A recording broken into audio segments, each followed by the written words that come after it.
Hi, good day.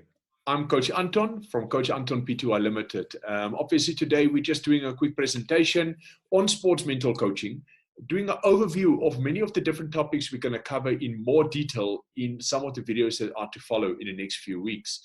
Please keep following us. You can subscribe at the bottom of our channels. You would see the link there. So you can also get obviously notifications as more stuff get loaded.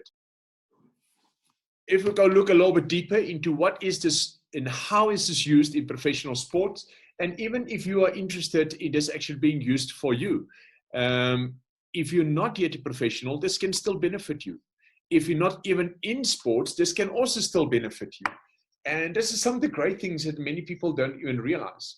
So I'm going to just quickly go through that and just make sure that we're obviously more aware of how to do this and how to go about with this. So firstly, sports mental coaching in professional sports is used in so many different ways. And remember that mental coaching is as important, if not even more important, than your other forms of training. I don't know if one can put one above the other, but if I would place mental above the rest. How would I? Does it mean I need more hours of mental coaching than the rest? No, it means I need to incorporate sports mental coaching into my day-to-day coaching. That's a very important part, not separated totally from one another. Even though there will be separate sessions occasionally, it needs to become part of one program that you're planning. Right, so topics that we will be covering in the next few weeks. Basically, there's sports mental coaching for individual player management. That's very important. Sports mental coaching for team management, sports mental coaching in youth development, sports mental coaching for a technical team, that's obviously like coaching the coach, and then the vicious cycle of frustration and how to solve it. That will be done over 2 parts. Now, if we go into the rest of this, sports mental coaching for individual player management. Let's break down a couple of topics there. Many of you might not be aware of all these topics. I'm going to elaborate a little bit, but not go in a lot of detail so that we can obviously elaborate in more detail when we go into them specifically. If I go here, we basically have coping skill building. And what is this? This is being able to deal with different scenarios that you're facing out there, such as, for example, you've got suddenly a big crowd out there. Are you able to cope with that? Are you able to deal with the extra pressures that it brings to you? You're playing in a bigger match than normally. Obviously, we refer to a lot of these things as like BMT and so forth, big match temperament. And you might be wondering, like, how important is it really? Are my player able to cope with that? Can I build that? Or is that even just a gift? Quite frankly, it is both. Some people have just gone through different life occasions building up towards that led to them being able to have that more effectively than others. And some just have a stronger mentality also built in their character and everything over the years in the different forms of upbringing. If you're dealing with players out there, you're dealing with players of very different upbringings. You got to remember that. So coping skill building, how do I build this? What's important? What type of coping skills does he or she have? Individual visualization. What is that about? Well, let's use, for example, a set piece. Individual visualization involves more specific aspects for the individual, such as set pieces and or individual forms of play during the game. It may be individual tactics or the part of the individual within the team. So he will be visualizing himself and his or her application in that actual match. Then social, cultural, environmental influence. What is this about? We'll go in more detail on that, but understand that all of those have a very big impact. You've got to overcome mental blocks. You've got to be able to overcome your injuries and rehabilitate from that. Yes, injury rehab is not just physical. It is extremely mental. When a player faces the same situation in which he got injured before, he's likely not to play as he usually used to play prior to that injury. So you might have to think about that. You might have to think about how to get these mental blocks out that is now formed because of an injury. So injury rehab in terms of mental coaching, very important. Support structure. What type of support structure is around the player? Am I able to know that my player are going to perform regardless of what's happening out there? Or do I rely on certain specifics? Of myself only supporting this guy. When he leaves the field, what's happening? When he comes to the game, Who's there to watch him? Is people criticizing him about or her about the game? Or is my player just coming to a game with a lot of support? Having people that backs them, that believes in them, that pushes them, that urges them on. Trust me, that player is more likely to make it than even the so-called more talented player out there. Simply because support structures plays a big role in life. Character development. What type of character do I want my player to have for the type of club goals we might have? And then obviously, what character skills does the player already have that I can utilize and or mold to become more effectively used for the team? Those are important. And then we also need to think of what might I need to change within the player and how to develop within a player to get the best out of the player so that the team can benefit off it. Leadership skills. What is leadership skills that you need to go through? What is the type of goal setting we want that goes hand in hand with these things? Where obviously a leader needs to lead towards goals and in line with goals that's there as well. Short-term, mid-term, long-term, immediate goals. All of those play a role, right? And then there's what we call the zone. What is the zone? Well, I'll go in more detail on that, of course, in one of my next videos. But the zone is a very big topic that literally can take a whole presentation on its own. And in basic summary, it's a mental state in which you literally focus so much on a specific thing that you are doing that almost everything outside of that is busy happening. You can't be influenced by it. You can't be stopped by or altered by or distracted by, because you are so focused on a specific aspect. I get so focused going into a form of the zone, approaching the goal, then whatever the crowd is shouting or the coach is shouting, I might even have blocked out already and be so focused on what I'm doing at that stage that I'm literally just running through every bit of information in extreme detail. Almost like a batsman that's been batting already for like a couple of overs and got his eye in, as we call it. He is actually entering a stage of the zone. And yes, his eye might be able to focus better, but it's partly because of his focus. And he's entering the zone to a certain state of that. Body language. What is body language and why is it so important? Of course, that can give you opponent an indication immediately as soon as you become vulnerable in the field because you are becoming negative about a specific situation or specific player or specific thing they do is irritating you. You show that they're going to use it, and vice versa. You need to know how to utilize that. Obviously, protect yourself from showing negative body language so that opponents can't use it against you. At the same time, self-talk. What is self-talk? Why is it so important? This is linked literally to talking to yourself. What do you tell yourself? What are you instructing yourself or even telling yourself about your actions? Am I being negative about it? Am I hammering myself about it? Am I being positive and encouraging and urging myself on?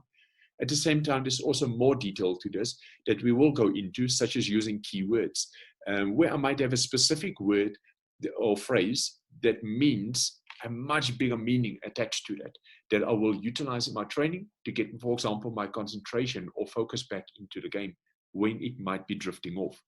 And that is very important to also utilize, but I'll go in more detail on that next time. All right, let's go to our next topic. If we look at sports mental coaching for team management, now that becomes a little bit more of a group scenario. So you've got to think in terms of tactical visualization, in terms of individual visualization. I've got to think of how am I visualizing the full team's play and how my play is influencing the rest. And I'm looking literally at how everything can play itself out as I'm going into this game and visualizing it. Then there's goal setting. Now, my goal setting here is not for me as an individual. This is for the team. And of course, my individual goals can link with the team goals. They don't have to, but this is about the team. What is our team's goals that we are aiming at? And we need to know about that as well. And short-term, mid-term, long-term, and remember to keep it realistic. I've heard coaches have some rather unrealistic goals over time, such as just getting promotion into a new league. And they basically saying that, hey, we're going to win this league, and we're going to do this, and we're going to do that. And mind you, even Leicester City, when they won the league, did not come into the season planning to win the league. So remember that. Your biggest goal should always be to reach your best ability and keep working on that. Then there's leader skills. What is leader skills? we've got to look at those examples and obviously look at what is it that I want? What type of leadership skills do I want? And am I going to use in the team? And how am I going to use it to the team's advantage? Because that's what we really want to know here. It's great to have individuals, it's leaders, but how do you use them in your team structure? In my individual, as a leader, is sitting in the stands, is he able to help me? Or does he even need to be on the field to help me? What if he can help me from the bench? What if he's able to actually be pure encouragement to everyone else just because of his presence?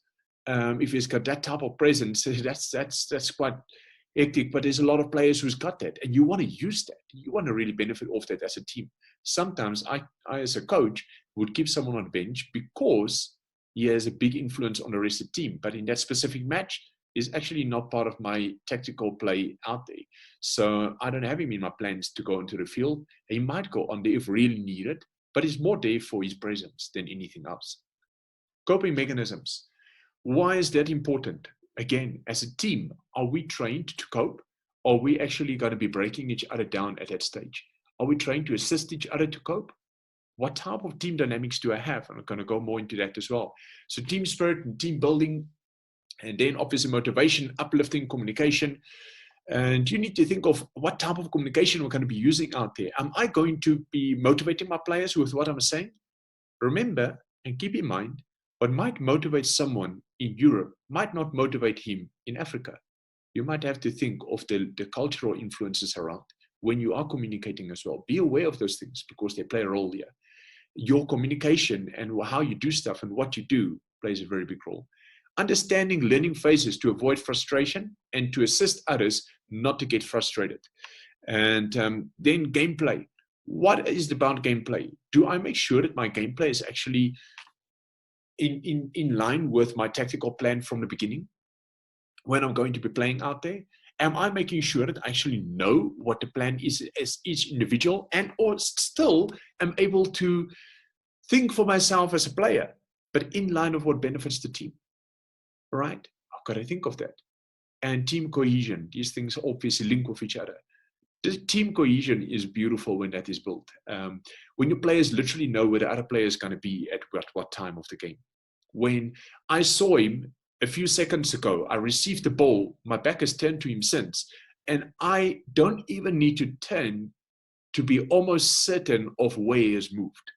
I can almost certainly put the ball in a specific place and know that 9 out of 10 times my teammate is going to be there because that's the move he would have done in that scenario. If that's a type of team cohesion you have built, yeah, you're going to have some great combinations out between your players. That's going to lead to play that's going to be like, wow, this coach, what has he done? Meantime, it might not even be the coach. Sometimes the coach encourages team cohesion, but team cohesion also comes over time, plays a big role. Next one. Sports mental coaching in youth development. So what is this about? So when I coach older people and younger people, isn't it the same thing? Quite frankly, it's not. And youth development is even more complicated because there's different development phases. Each development phase literally have their own aspect that I need to consider. So let's go through it. Coaching the parents. Why is this important? Didn't I just speak of the youth itself? Of course I did. So do they make all their decisions on their own? Are they dependent or independent? That's the first thing you've got to ask. An adult is mostly dependent, or are they independent? And a player that is still a child or, in youth, basically is dependent. So they are depending on mostly their parents. And if you go look at that, you've got to coach the parents because what they say, what they do is going to influence that child a lot. If at home they're pushing the child saying, how could you not have scored today? You had a bad game. But meantime, the child tried new things that you wanted him to go and try out in a match because it's part of his development that he's got to go and apply these things in pressured environments. And that led to him perhaps not having his normal game. The parents got to be trained on these things so that they know that what's the real aim. Is the real aim to win the match? To have a good game in terms of scoring goals every single game? Or to be able to take what you train into a match and experiment and implement that, right? You want to go try it out. Even if I'm not mastered in it yet, I'm not going to master it unless I try it out in a pressured environment. And that's what you've got to remember. So coaching the parents on these things, they've got to know mistakes are going to happen and error ratios are going to be bigger on something that's new rather than something you're confident or comfortable with because you've been doing it so many times in pressured environments. Then learning phases. Obviously, as I mentioned earlier, there's different learning phases, different development phases. In my own development program I run, we've got 2 to 4, 4 to 6, then 6 to 10, which can be subdivided into 6 to 8 and 8 to 10. And then 10 to 13, 13 to 16, and 16 to 19. Those are very big gaps if one are not very sure of why they are there. You need to understand what is in those learning phases, why they develop like that. They are linked to physical and mental development. You might have something similar to that in place already. If you don't, I advise that you get something like that in place and do some research on that. You need to understand that. Then character development. Character development is obviously a very important part. At youth is where you've got the most influence on character, and you can literally shape and direct it to what it needs to or you want it to become. I always say it is crucial that the coach in this stage of the development phases of the child basically are a very strong coach. And so often we've got our trainee coach there who still commits a lot of errors. Whilst I personally believe that a trainee coach should not be a head coach at youth level.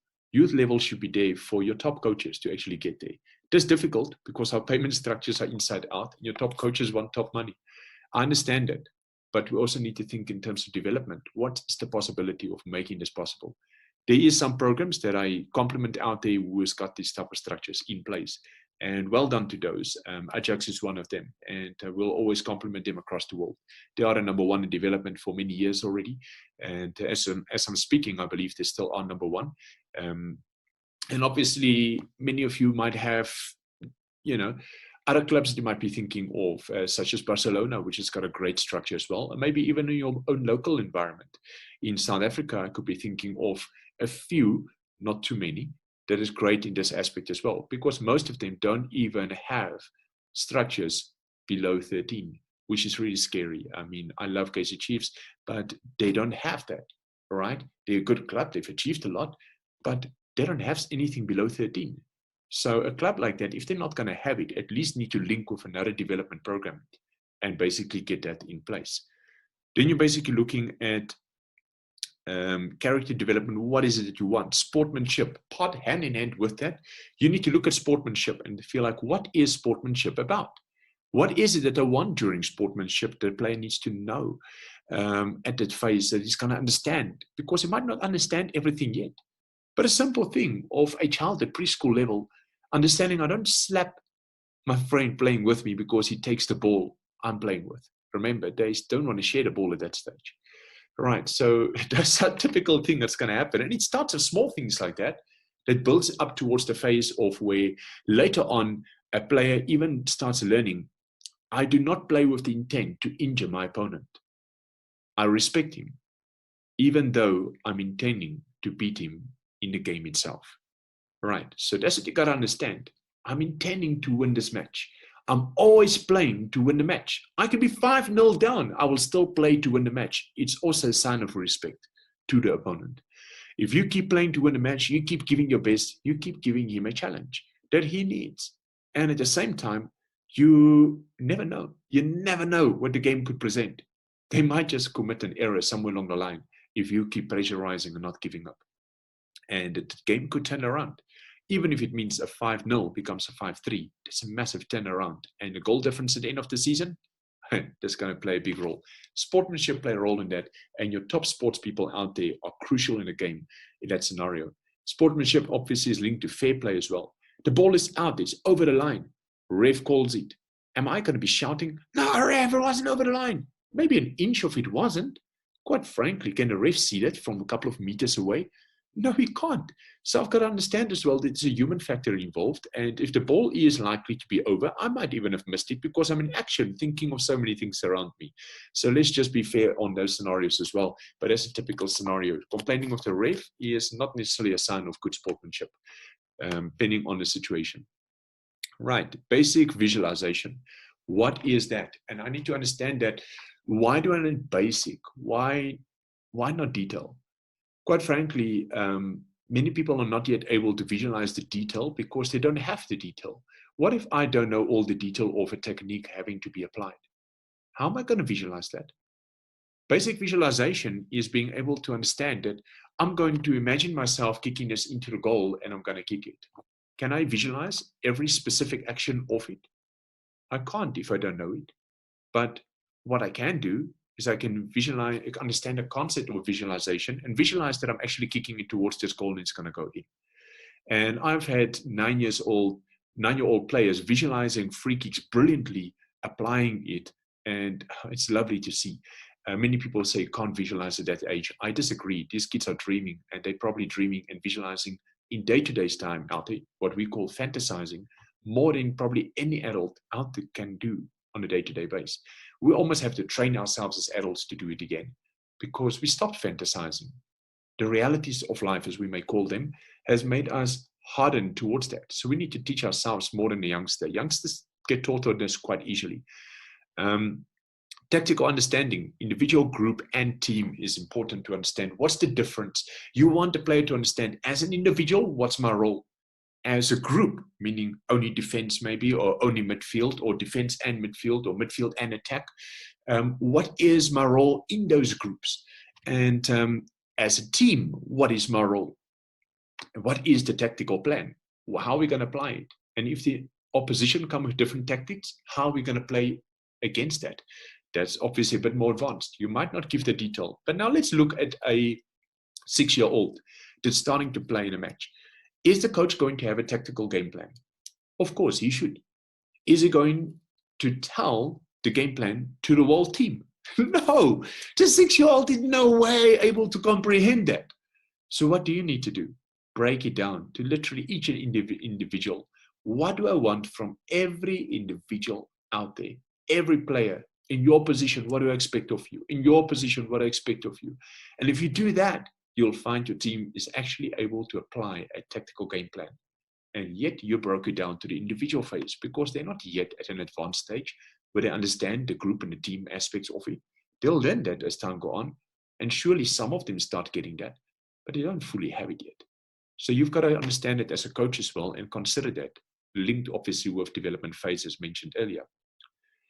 Coaching rules, and in some cases, gaining understanding of why. I do not just have to teach my players what's the rules of the game, but also need to make sure that they know why the rules are applied, especially in the case of VAR. Many things is coming into VAR right now. Is basically new, totally new to everyone out there. All rules are being changed, many to accommodate VAR. And this is just one of the parts. Technology is becoming part of our game. Why is it becoming part of our game is kind of obvious, but how to implement it and why new things are being implemented, that's not always obvious. So you will need to make sure as a coach you understand it, number one, so that you can carry this over to your players. That's important. Understand it as a coach first. Then, teaching about gear. What type of gear do you wear when? For example, on boots. Soft, firm, hard grounds. Not the same type of boot you're going to wear. Don't for 1 minute think all boots are for any position. No. Boots are also linked to the type of ground. I will never allow a 6-stud shoe or boot to be used in most African conditions. Never as a coach will I allow that. I'll send a player onto the field in tackies if I've got to ride it in that boot. There's no ways I'll allow a 6-stud boot because it will cause shin splints. It leads to shin splints and it can happen in a few hours of playing. Do I need that risk for a player? No, it will stop his career. And I will not risk it for a game. Right, next thing. So preparing for professional life with fair expectations and goals out there, players need to understand, if I become a professional, am I going to be earning the millions per day that some guys are able to earn out there? Or am I going to be earning maybe a few thousand a month? I must be fair. When I sign my first contract, I must not expect to sign the best contract out there. Of course, you want to have fair aspects towards you, but what is important? What is to be expected? And then when you do start earning this kind of money, what are you going to be doing with these things? You need to have fair goals out there. You need to put the money away. You're a player. You don't know how long it's going to last. I might be earning $1 million a year. Maybe I do. Great. But what if 2-3 years down the line, I can pick up a serious leg break and I'm never able to play professional again? It can happen. This is the game. Every single year in almost every single professional league, there's going to be players that is injured and taken out of the game. Many of them will never come back. Right. They will be taken out of the league almost instantly. And if they do come back, they might come back at a much smaller scale. But we've got to understand these things. It do happen. Michael Owen was a great example of that, where it happened to him as well. These things do happen. Communication skills. What type of communication skills do I teach my youngster? Do I need to make sure that he knows how to communicate verbally? Of course. Do I need to make sure that he needs that he knows what to say and when to say? I'm not going to be shouting at my teammate because of what he did not do, if I did not in the first place warn him that it might happen. Come on, let's be honest. If I'm a good leader out there at the same time, if I'm teaching leadership skills, then quite frankly, that characteristics and stuff has got to show you in communication skills. I've got to be able to assist my teammates when I see stuff coming that they might not see. They can't see all around them. Nobody has a 360 view. So that you've got to understand. Right. Teach these type of things and body language. Make sure they know. Don't drop your head when conceding a goal. Keep it up. Your first reaction should be to try and encourage your teammates around you and let's get back into the game. Let's switch on. Let's focus. Can you communicate that? Are you able to communicate that? Are you even able to think like that? And you need to train these things. Think about it. Sports mental coaching for the technical team. Understanding their influence on the team dynamics is very important, and understanding their role in team building. Now, those two I want to discuss slightly together. Why? Because I think that often coaches and even other people in the team's technical team do not quite understand their influence on the players on the field. Do they really understand their role and their influence? And they've got to understand this. In terms of team building, it starts off the field, not just in training, away from training. What type of team cohesion or relationships or do you have within your team or towards your team's players as well? There's coaches out there who don't believe that they should be a friend to their players. But quite frankly, players have responded the best to coaches who they have seen as like a father figure. What that means, you might want to define yourself. In my own definition, that simply means that the player knows he can trust this person. They want the best for them, regardless of what. They are gonna get the best out of them and guide them and channel them towards that. And they start trusting every instruction from this coach. That is very important for a coach to understand. Because if you want to implement the rest, you might want that in place. Communication skills, also next one.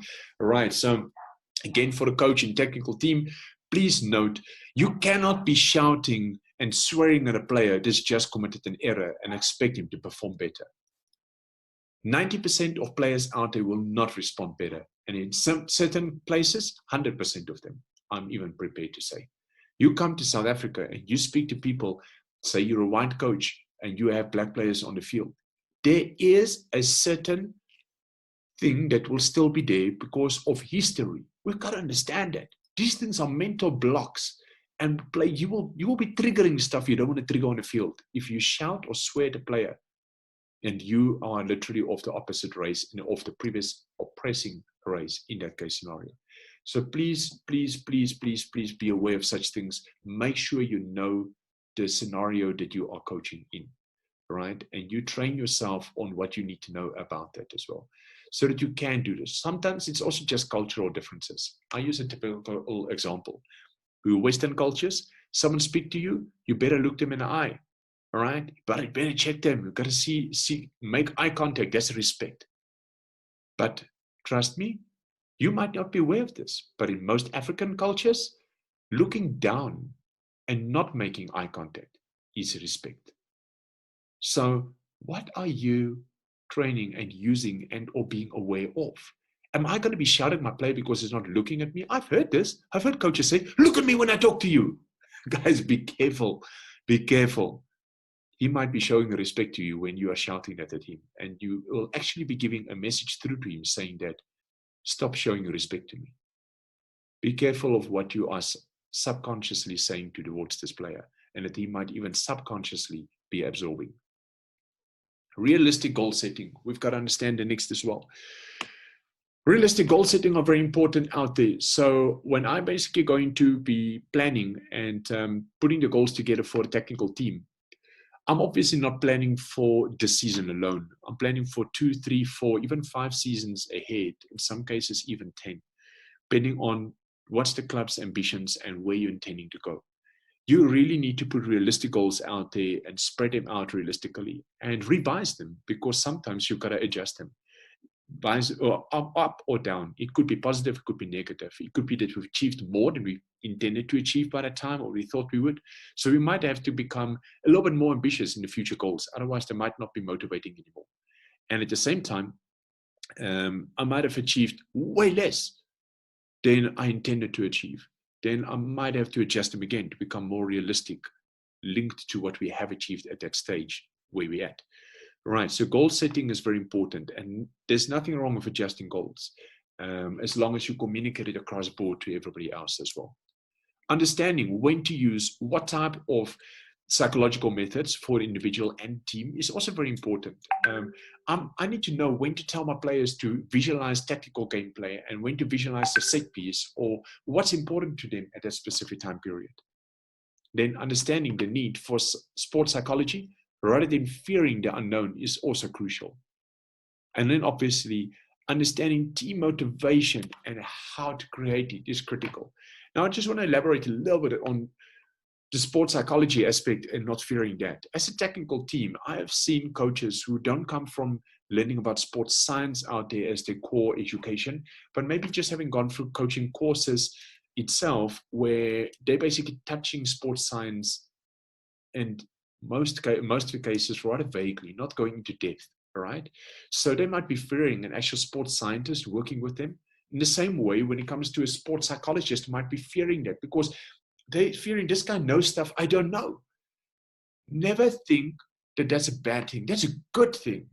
You want to team yourself up with people who know stuff you don't know so that they can help you. And even if they know stuff you already know, you may not be able to focus on everything at the same time. And you need these guys with specialities to come in so that they can have a specific task and focus on that so that they can achieve what needs to be achieved. Please don't fear professionals being around you. Use it. There are tools that needs to be used in every team's technical team. Consider that at all times. Then, this is something that's very close to my heart. The vicious cycle of frustration. On, off, in sports, out of sports.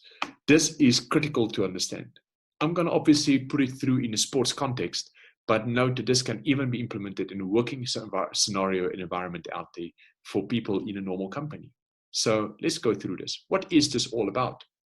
I've got a blog spot, of course. You'll see the link there where you could perhaps even go and read more about it. But before I go there, the vicious cycle of frustration, it briefly, basically is about an incident that triggers the emotion that leads to a reaction. From there, decreased concentration, and from there, another incident will follow. Now, this incident will be explained here as a negative incident that leads to frustration. So, take, for example, a referee making a bad decision out there. Referee makes a bad decision that leads to an emotion of me being angry about it, upset about it as a player. I then react towards it in whichever way, maybe shouting towards the ref or swearing in the process or retaliating, throwing down the ball towards the ground. These things can get me in trouble. I then probably get in trouble for that. But that's the next incident. So let's say I react. That will lead to decreased concentration in the game. And unfortunately, that's going to lead to another incident. So for example, now this has happened. I had retaliated at the reaction and I got a booking for that. I get more frustrated because of that as a result. And obviously that leads to the cycle just getting worse and worse. At the same time, my concentration drop. I now commit a mistake. Because I committed a mistake, I now start, maybe I'm being prideful and arrogant at that stage, still being blocked by what happened earlier, and I start shouting at everybody else about it. Or my teammate commits a mistake because I'm not doing what I need to do. I'm passing them a more difficult ball because I didn't think and consider the actual speed they were running at or not. And they control it or not, or it's behind them and they now struggle to control it. And I start shouting at them. Maybe I passed behind his run. My mistake. But I'm blaming my teammate. Next time I get the ball, instead of passing him, I now start running with it. So the cycle is continuing. No, I'm already at the next reaction. Right. So I now start going through and I now start playing as an individual instead of wanting to pass the ball because I feel like he or she is going to mess up again.